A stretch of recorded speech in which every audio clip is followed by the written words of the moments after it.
Salmo número 122. Olhem o título do salmo. Oração para que a paz de Jerusalém continue. Salmo número 122. Para quem está fazendo escola de líderes e para quem não está, a gente não classifica salmos por capítulo.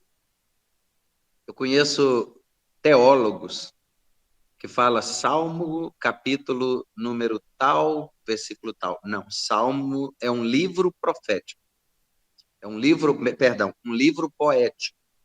Então, não se classifica salmos por capítulo. Salmos é classificado por números, numeração.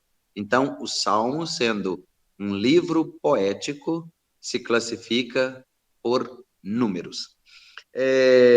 Salmo número 122, a palavra diz assim: Alegrei-me quando me disseram, vamos à casa do Senhor? Os nossos pés estão dentro das tuas portas, ó Jerusalém.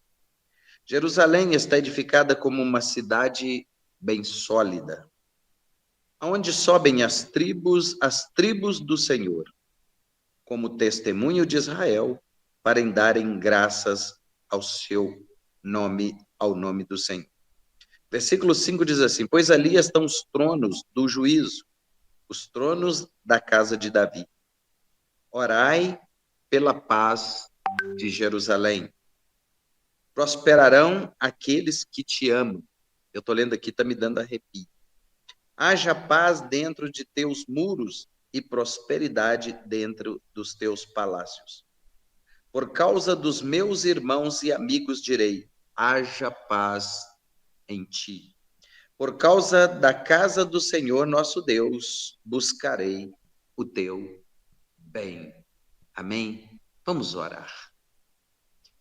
Pai querido e santo, em nome de Jesus, mais uma vez, Senhor, nos reunimos, estando, Pai, buscando estar na sua presença, mais uma vez para falarmos, ó Pai, do seu grande amor, para falarmos da sua palavra, do plano de salvação do Senhor, para falarmos, ó Pai, do seu propósito.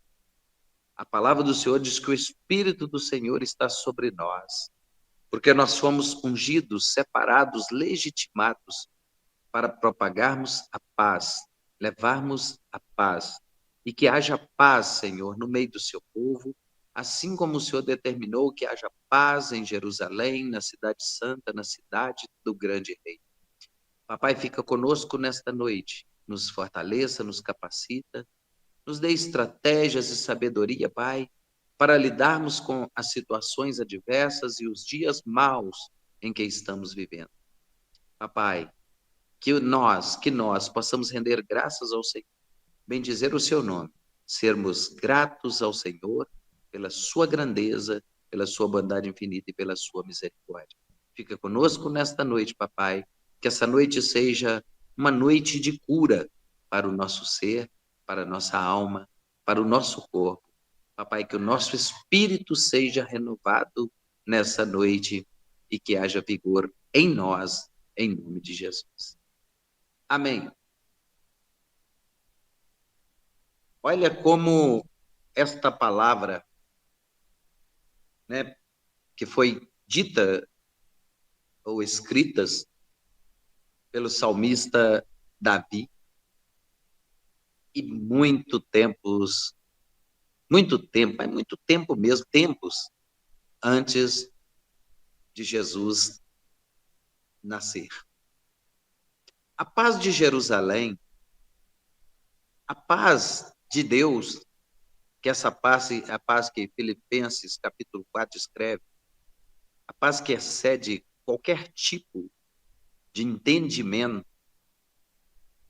Apóstolo Paulo deixa escrito aos Filipenses que a paz de Deus, essa paz que excede toda linha de raciocínio, toda forma de entendimento, e é essa paz que ele determina e profetiza que tem que estar em nós, que ela venha guardar os nossos corações e os nossos sentimentos em Cristo Jesus. Bom, o primeiro versículo começa dizendo assim: alegrei-me quando me disseram, vamos à casa do Senhor. Eu falei um pouco sobre esta palavra ontem, no culto de Bambus. Quando eu comecei a frequentar a igreja, assim que eu chegava na igreja, me assentava no banco. No período do louvor ia mais ou menos. Mas a hora que começava a ministração da palavra, parecia que vinha algo e assentava nos meus ombros. E era uma opressão, um peso espiritual grande, mas tão grande, para me dar aquele desejo, aquela vontade de sair daquele lugar, de ir embora para casa. Era uma guerra, uma batalha espiritual. E todos os cultos acontecia isso comigo. Era o processo de libertação pelo qual eu estava passando. E às vezes ocorre isso conosco. Às vezes nós temos aquela... Nos últimos dias está muito difícil a euforia para ir à casa do Senhor. Ontem, depois de uma jornada exaustiva, de um dia de trabalho puxadíssimo, eu estava lá no Bambus fazendo culto como se eu tivesse ficado o dia inteiro de repouso ou sem fazer nada ou descansando, mas foi uma jornada exaustiva. E eu disse, vocês pensam que eu estou aqui porque eu sou bonzinho? Vocês pensam que eu estou aqui porque eu não tenho nada para fazer? Vocês pensam que a minha carne desejaria estar aqui depois de uma jornada exaustiva, de um dia de trabalho puxado, depois de 1 hora, né, na estrada para chegar aqui e fazer o culto, e depois de tudo pronto, às vezes levar algumas pessoas em casa e voltar mais 1 hora para casa e chegar em casa 11, 11h30 da noite? É porque eu quero, é porque eu não tenho mais nada para fazer e para mim tá bom assim, sendo que eu tenho que trabalhar no outro dia. Olha, porque eu estou aqui. Porque eu tenho motivos para agradecer. Não venho aqui para provar para as pessoas a minha presença, para demonstrar que eu estou presente. Embora eu seja o pastor tem que estar presente ou delegar alguém, mas porque eu estava ali. Porque eu aprendi o que significa isso. Alegrei-me quando me disseram, vamos à casa do Senhor. Porque é na casa do Senhor que nós passamos pelo processo de libertação e de transformação. A palavra do Senhor diz que isso ocorre em nossas vidas de glória em glória. Quando nós vamos à casa do Senhor, a palavra diz que Deus comparou a casa dele com Jerusalém, com Sião. Deus comparou a casa dele com a olaria, que é onde o oleiro se molda os vasos. É onde é implantado em nós o caráter de Cristo. Este é um processo que ocorre no dia a dia. E hoje é comum nós depararmos com pessoas que dizem assim, eu estou adorando em casa, eu estou louvando em casa, eu estou orando em casa. Mas a palavra de Deus, no livro do profeta Jeremias, no primeiro capítulo, no versículo 18, a palavra do Senhor diz assim, o Senhor falou para Jeremias, levanta-te, põe-te de pé, e desce à casa do oleiro, e lá te farei ouvir as minhas palavras. Se Deus quisesse falar com o profeta na posição ou na condição que ele estava, Deus falaria. Mas é na casa do oleiro que se vê o moldar dos vasos. É na casa do oleiro que a gente vê que o oleiro faz o vaso do jeito que ele quer, não que o vaso quer. É na casa do oleiro, porque o Senhor diz: levanta-te, desce à casa do oleiro, e lá te farei ouvir as minhas palavras. Então nós vamos ver aí pessoas dizendo: olha, estou adorando em casa, estou orando em casa. É mentira. A pessoa pode até fazer isso sim por um momento, é lógico. É dever nosso sermos intercessores na nossa casa, orarmos na nossa casa. Mas deixarmos de cultuarmos ou de ir à casa do Senhor para que haja a comunhão, da interação, de estarmos juntos, isso não é princípio bíblico. E aí, o que é que nós vamos ver? O Salmo 100, perdão, deixa eu ver aqui qual que é. Salmo 133. Ó, quão bom e quão suave é que os irmãos vivam em união. É como óleo precioso, ou seja, é como algo delicioso. É como algo que jamais experimentamos, é a unção da comunhão. É como óleo precioso que desce sobre a cabeça, que desce sobre a barba de Arão, e que desce a orla das suas vestes.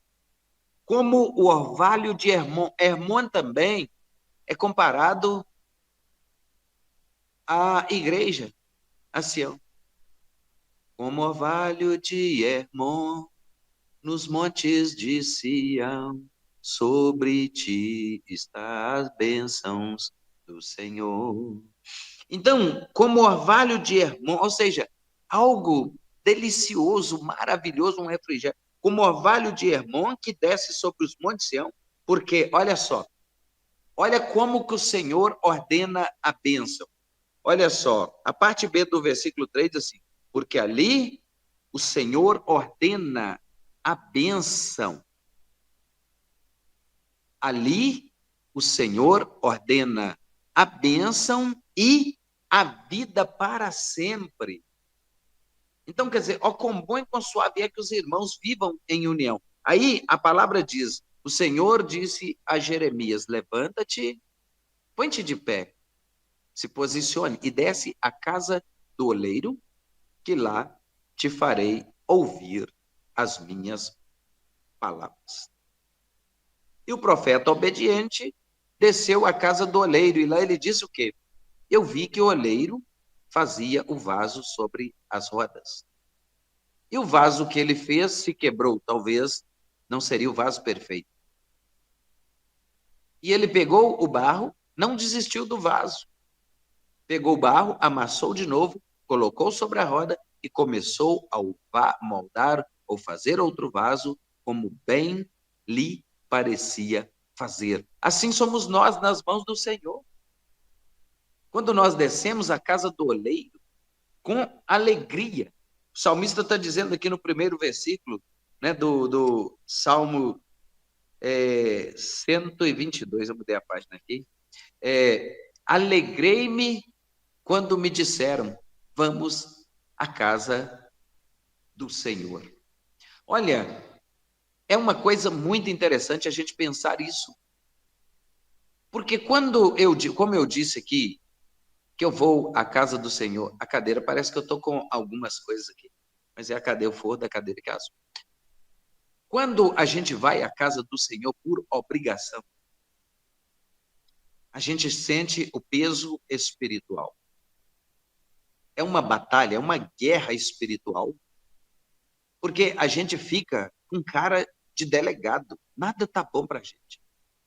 O louvor não está bom para a gente. A oração não está bom para a gente.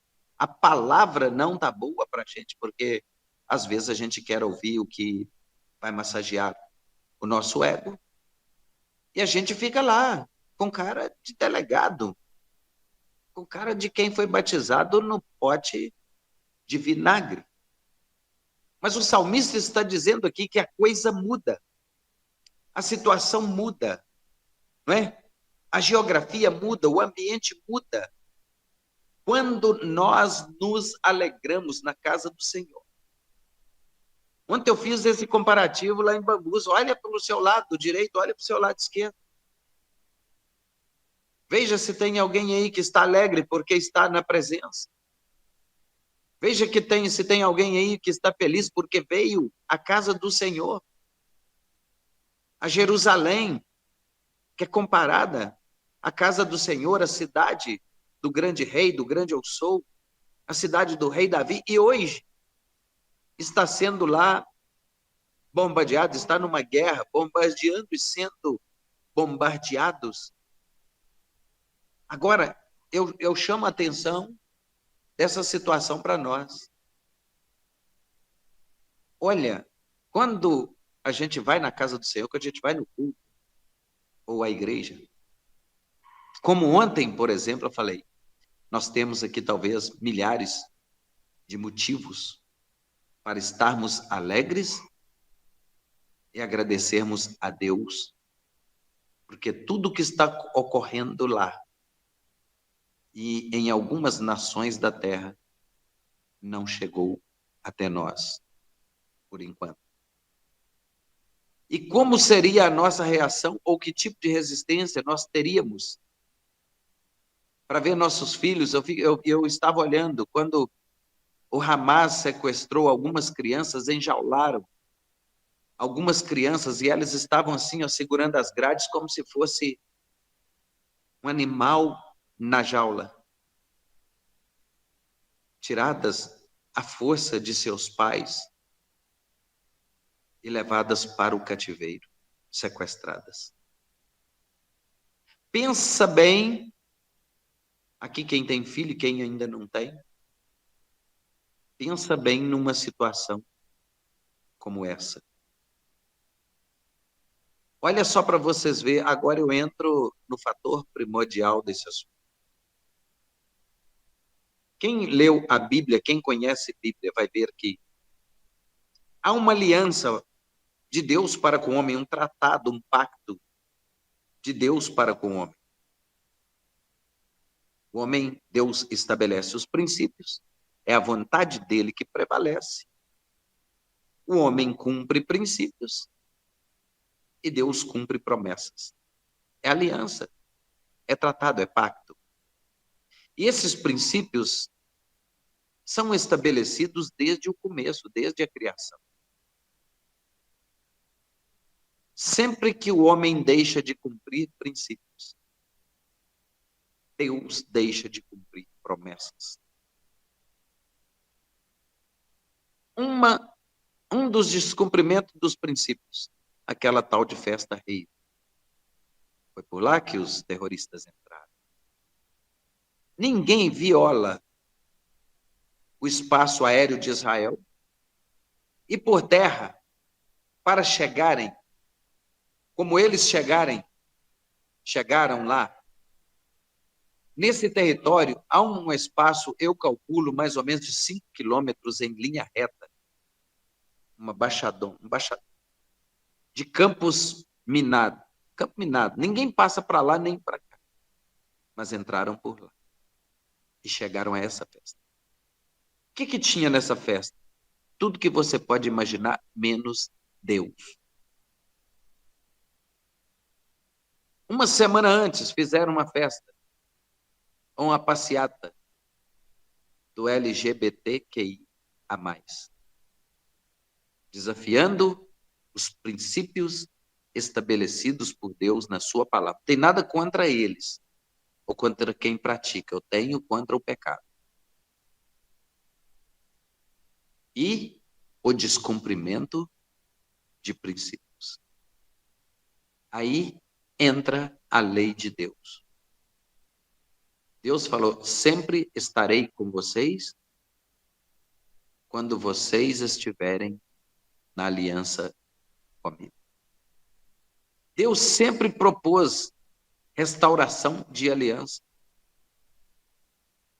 Ainda que o povo peque, ainda que o povo cometa atrocidades ou vacilam diante de Deus, Deus fala, a minha aliança nunca muda, eu sou inimutável. Aonde que está escrito isso? Isaías capítulo 1, versículos, vamos ler, se você tiver sua Bíblia, se tiver, ouça, mas vamos ver o capítulo 1 de Isaías.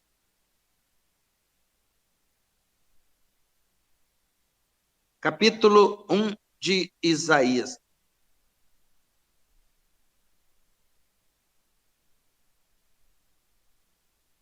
Versículo número 14. Olha só, as vossas festas de lua nova, que teria que ser a festa das primícias, ao sair dos primeiros raios da lua nova. E as vossas solenidades as aborrece a minha alma. Já me são pesadas, já estou cansado de as sofrer. As solenidades não eram mais para o Senhor. Pelo que quando estendeis as mãos, escondo de vós os olhos. Sim, quando multiplicais as vossas orações, não as ouço, porque as vossas mãos estão cheias de sangue. Lavai-vos. Olha só o Senhor orientando ao povo. Eu estou falando isso para vocês, estou arrepiado. Versículo 16. Lavai-vos, purificai-vos, tirai a maldade de vossos atos e diante dos meus olhos e cessai de fazer ou praticar o mal. Agora, versículo 17. Olha Deus orientando. Aprendei a fazer o bem, praticai o que é reto, ajudai o oprimido, fazei justiça ao órfão, tratai da causa das viúvas. E aí Deus fala assim, tem recurso, ainda que esteja tudo do jeito que estava. Aí Deus fala, tem recurso, e utilizado esse recurso, ele vai fazer uma mudança. Olha só, versículo 17. Perdão, versículo 18. Vinde, então, e argui-me, diz o Senhor. Ainda que os vossos pecados sejam como a escarlata, sujo, sórdido, impuro, imundo. E mais, eles se tornarão brancos como a neve, e ainda que sejam vermelhos como o carmesim, se tornarão brancos como a lã. Aí vem a condição. Se, versículo 19, que é muito usado por gente que lê o texto e não lê e nem explica o contexto. Para que isso ocorra, o versículo 19, está escrito aqui, aí sim, praticou tudo, se quiserdes, se praticarem, se ouvirdes, se ouvir e pôr em prática. Se quiserdes e ouvirdes, comereis o melhor desta terra. A condição está colocada, o renovo, o polimento da aliança já está proposto, agora é colocar em ação, ainda que esteja tudo ao avesso, tudo de cabeça para baixo.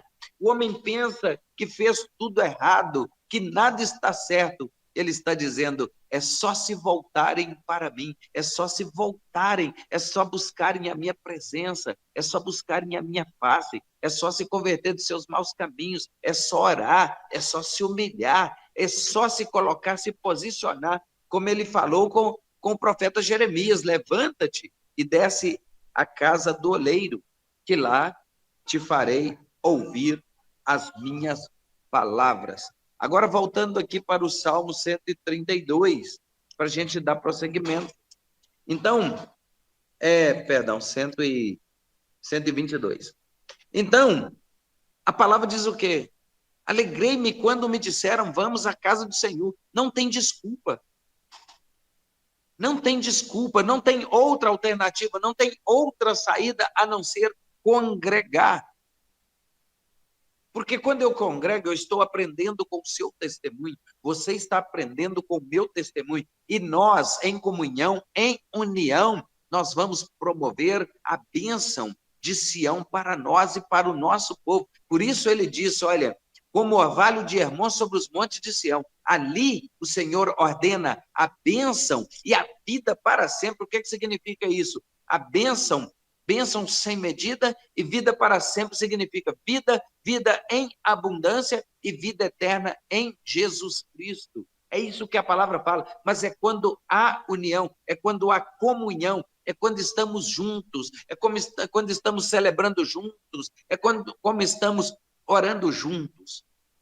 Ontem eu chamei atenção, na igreja de Bambus, porque algumas pessoas pediram oração para algum ente querido, algum parente que está passando por alguma dificuldade, enfermidade, etc.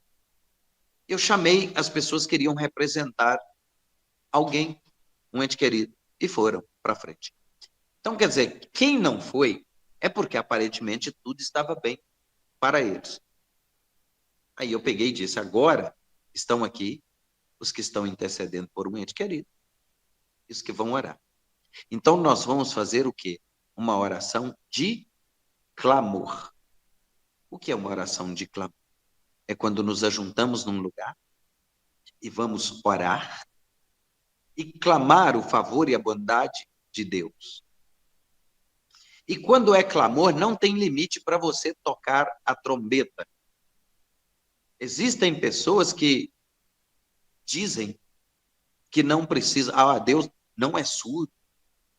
Eu não preciso falar alto com Deus, porque Ele já sabe.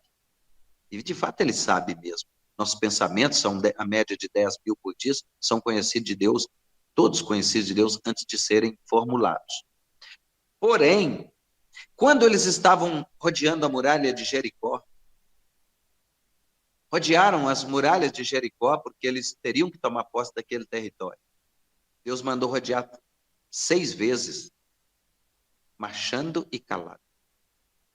Mas na 7ª volta, era para eles tocarem a trombeta e gritar com grande grito e tocar as buzinas, as sirenes, porque as muralhas iriam cair por terra. Tem 3 tipos de oração. A oração de intercessão. Que oração é essa? Quando você compra a briga de alguém. Talvez aquela pessoa não está na mesma disposição, no mesmo propósito, mas você comprou a briga. Você é o intercessor agora, você é alguém que vai guerrear por aquela pessoa. Mas existe a oração de intimidade, que pode ser chamada também a oração do perdão, que é aquela que você vai entrar para o seu aposento, vai fechar a porta e vai falar com Deus. Para mais ninguém, confissão de pecado. Para mais ninguém precisa saber. E você não vai falar isso em uma assembleia, num culto ali, porque o inimigo pode tirar proveito ali, até mesmo através da vida de um crente que está do seu lado. Agora, quando é oração de clamor, e a igreja fica assim, só pode estar com medo do diabo. Pastor, mas a gente é tímido, ninguém precisa ouvir. Eu falei, precisa. O seu bairro precisa saber que você é um homem de oração, uma mulher de oração. Os vizinhos precisam saber que você é um homem de oração, uma mulher de oração. Talvez, na incomodação de instrumento, e barulho, e bateria, essas coisas, a gente tem que vigiar. Porque o nosso vizinho pode ser crente, mas quando ele está dentro da casa dele, ele quer ter o descanso dele. Ele quer ter um momento dele ali com família, quer assistir a televisão dele, quer ouvir a música dele, etc. Mas, quando você está orando, é necessário que as pessoas daquele lugar saibam que existe crente, cristãos, homens valentes, fervorosos em Deus e que têm autoridade sobre o mundo físico e o mundo espiritual para determinar que vai haver cura, que vai haver milagre, que vai haver libertação e que vai haver salvação. Eu terminei essa fala dizendo, na próxima quarta-feira, vai ser a quarta do clamor. Já pensou se a gente, igual nós estamos com a vigília programada para 4 de novembro, a gente chegar lá numa vigília, o inimigo fica furioso quando o povo resolve ir para uma vigília de oração. E chega lá, não quer orar, vai para o lugar errado. E ontem eu fui taxativo, falei, olha, se você tem medo do diabo e se você é tímido, como deveriam ser tímidos os que ficam lá nos estádios, perdem até a voz de tanto gritar por um ídolo. Se você é tímido e tem medo do diabo, fique em casa. Porque vai ser quarta-feira da batalha, da guerra espiritual. E aí, é na casa do Senhor que há esse diferencial, esse movimento, esse mover. E o salmista fala assim, os nossos pés estão dentro das tuas portas, ó Jerusalém. Ou seja, eu sempre falo, quer ser abençoado, ore por Jerusalém. Quer ser próspero, ore por Jerusalém. Determine a paz de Jerusalém, determine a prosperidade de Jerusalém, a provisão de Jerusalém, determine salvação para Jerusalém, para aquele povo. Então, os nossos pés estão dentro das portas da cidade santa, da casa do grande rei, da Sião. Aí, a palavra vai dizer assim, olha, Jerusalém está solidificada como uma cidade bem sólida. Pode bater, pode entrar em combate, pode sofrer baixas, pode sofrer perdas, mas o dia que eles se arrependerem e se voltarem para Deus, a guerra não é mais deles, a guerra é de Deus. Ninguém vence Jerusalém, ninguém vence Israel, irmãos, é o povo de Deus. É o filho rebelde, que todo mundo tem vontade de dar umas palmadas, mas quem faz isso é só Deus, é o que ele está fazendo. Tem um ditado no mundo que fala assim, filho feio não tem pai. Mas aqueles filhos lá, eles têm pai, e ciumento, rigoroso, amoroso, que não mede esforços para abençoar seus filhos, por isso são o povo mais rico da terra, os judeus. Só que tem um detalhe, na hora do rijo rigor, na hora dos açoites, Deus não poupa os seus filhos porque eles o conhecem. Eles sabem quem é Deus. E é um alerta para nós. Sabermos também quem é Deus. E ele está corrigindo lá para servir de exemplo para nós. Eu não sei se vocês já viram, no meus tempos de criança era muito comum fazer isso. Quando uma mãe, um filho, ajuntava com outro menino, mas a outra mãe, como diria minha mãe, é songamonga, não corrige, ela pegava a gente e cortava a gente no corpo para servir de exemplo para outra mãe e para o outro filho. Assim é Deus com eles lá. Deus açoita eles para a gente se posicionar. Porque nós não suportaríamos tamanha dor, tamanho sofrimento. Então Deus, ele permite coisas, como permitiu Adolf Hitler matar 6 milhões de judeus nos campos de concentração, no extermínio, né, no antissemitismo. É coisas do cão. O propósito do diabo é acabar com a nação de Israel. Só que tem um detalhe, essa nação não é do homem, essa nação não foi criada pelo homem, essa nação é um povo que Deus decidiu que seria o seu povo. Deus falou, vou colocar esse povo na linha. Olha, eu estou avisando para vocês, se vocês fizerem isso, vocês vão levar isso. Se vocês fizerem isso, vocês vão levar isso. Quando eles pecam com conhecimento de causa. Eles já sabem o que pode suceder a eles. Infelizmente sabem e às vezes pagam para ver. Aí a palavra diz o quê? Aonde sobem as tribos do Senhor. O que significa as tribos do Senhor? O povo de Deus. O povo escolhido por Deus. Quem vai na igreja, na casa do Senhor? É o povo de Deus. Se for do outro lado, do adversário, não vai. E não vai, e critica, e fala mal. Porque muitas vezes pessoas nos julgam pensando porque somos crentes, cristãos, ou frequentamos a casa de Deus, temos que ser perfeitos. Alguns querem até que a gente seja santo. Tipo daqueles que têm asa e auréola na cabeça, não é verdade. Nós estamos sendo tratados. Nós estamos sendo lapidados. Nós estamos sendo preparados por Deus para toda boa obra, para a obra mais excelente.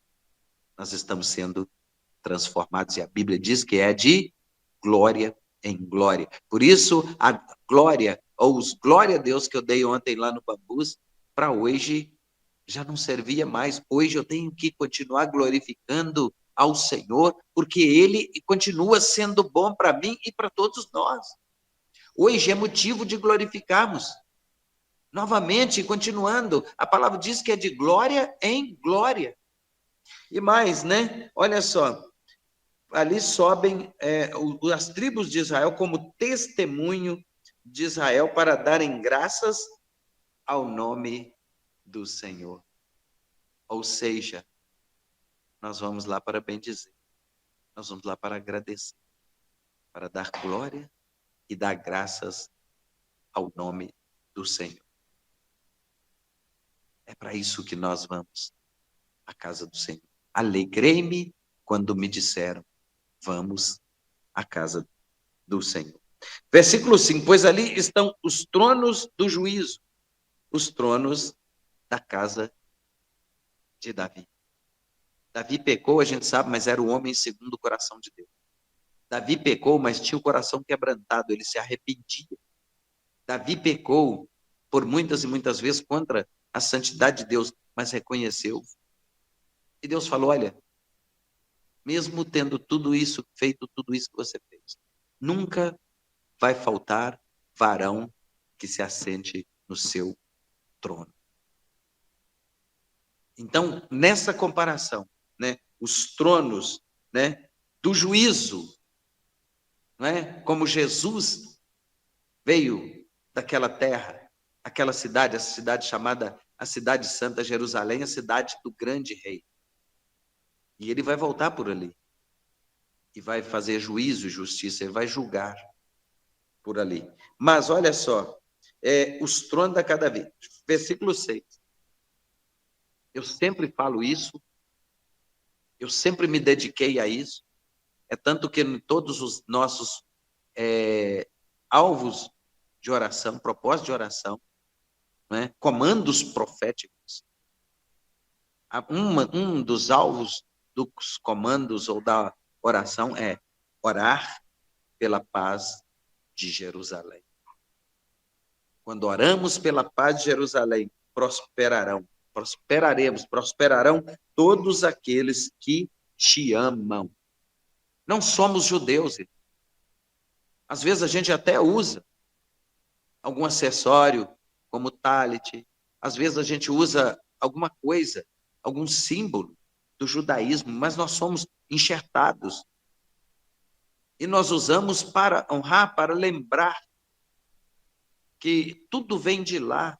Então, olha só, e quando nós oramos pela paz de Jerusalém, a palavra diz que a prosperidade, e às vezes muitas pessoas podem entender isso de forma errada, pensar que a paz de Jerusalém, prosperarão todos aqueles que te amam, é que quem ama Jerusalém vai ficar rico, quem ama Jerusalém vai ter, digamos assim, vai ter posses, propriedades, não.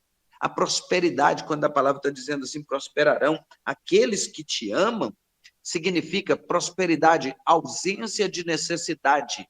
Significa que você vai ter alívio, você vai ter refrigério, que a paz vai reinar no seu lar, na sua casa, e que o Senhor vai suprir todas as suas necessidades, não só físicas, mas espiritual.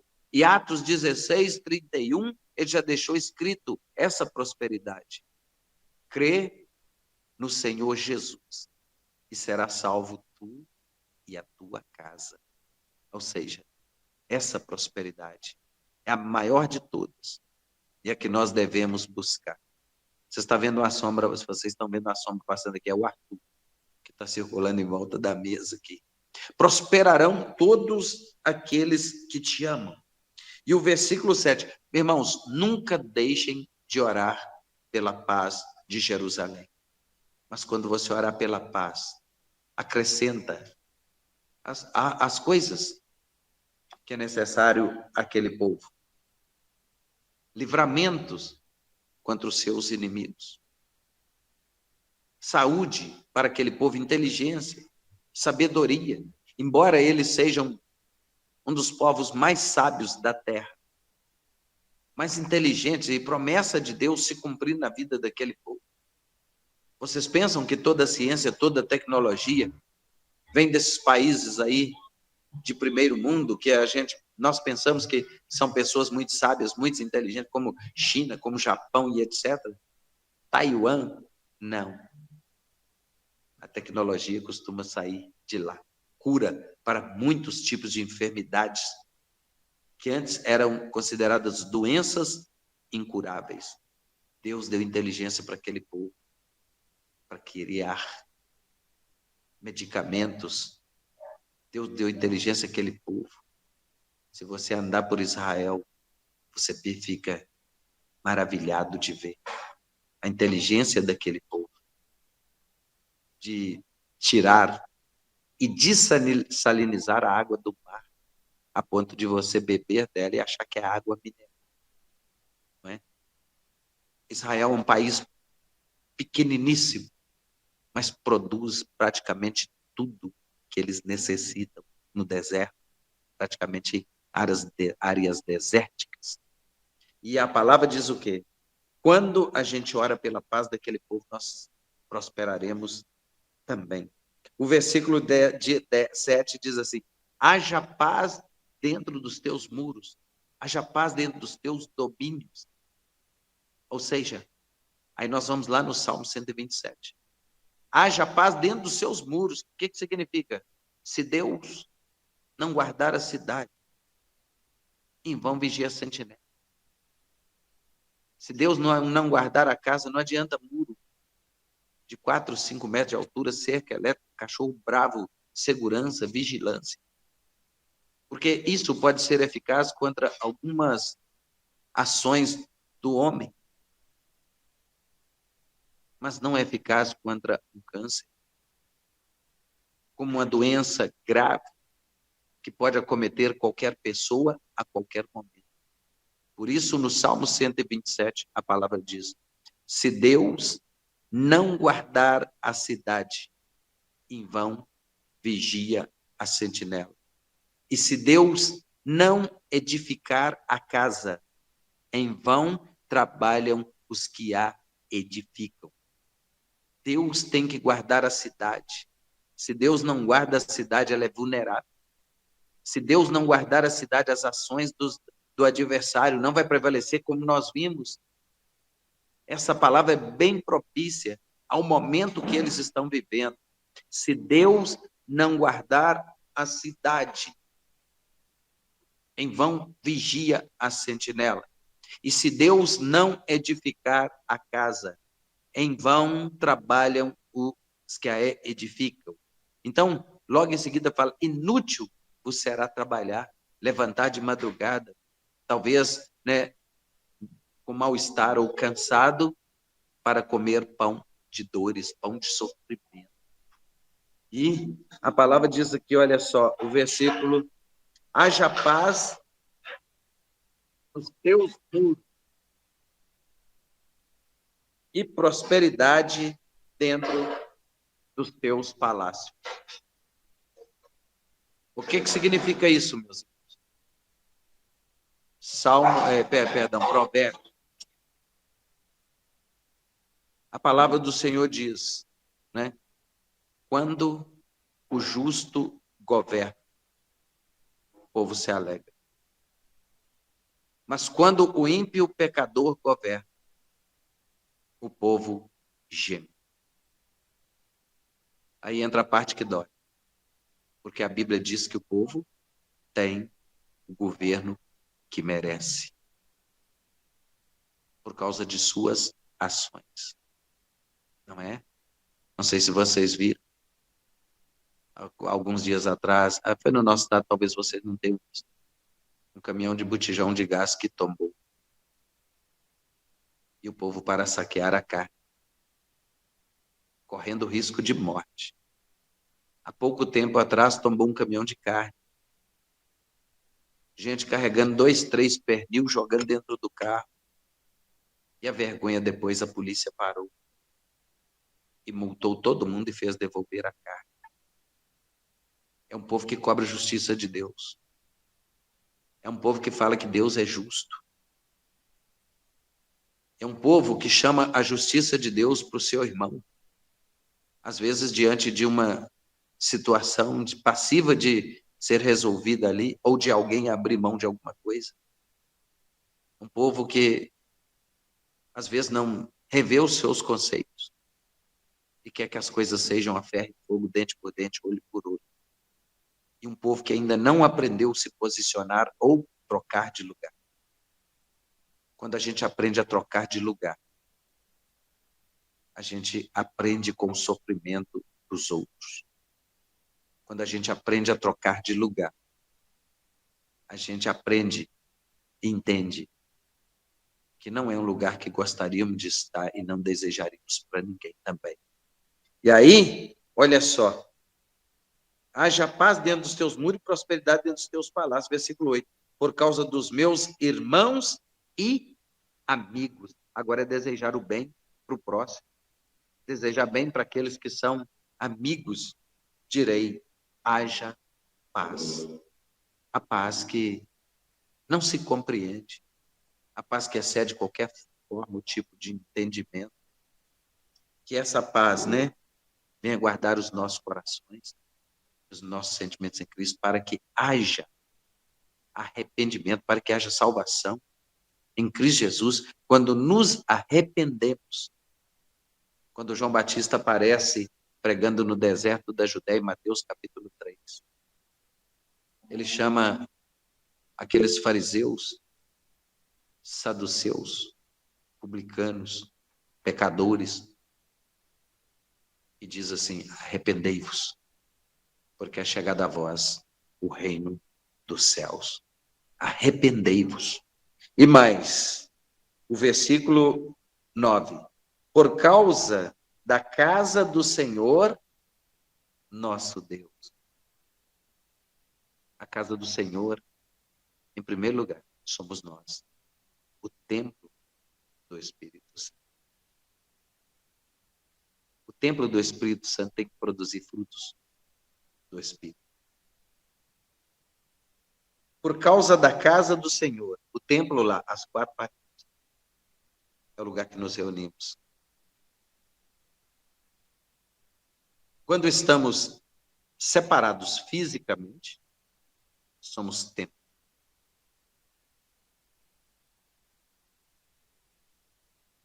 Quando nos ajuntamos, somos membros. E membros bem ligados e fixados pelas juntas se tornam corpo. E se tem um corpo, tem uma cabeça. E essa cabeça é o nosso Senhor e Salvador, Jesus Cristo.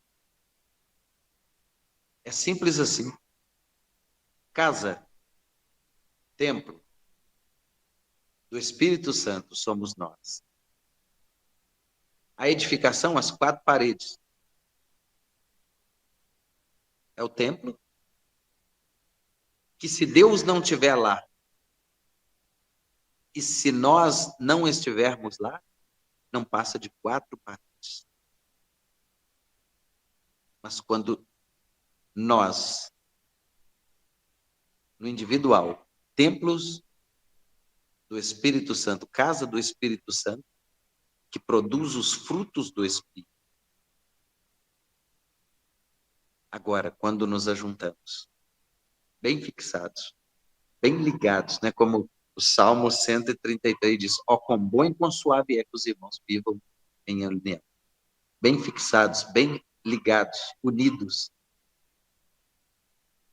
Nós agora nos tornamos corpo, o corpo de Cristo. E a cabeça é Jesus Cristo. E a cabeça governa todo o corpo. Amém, queridos?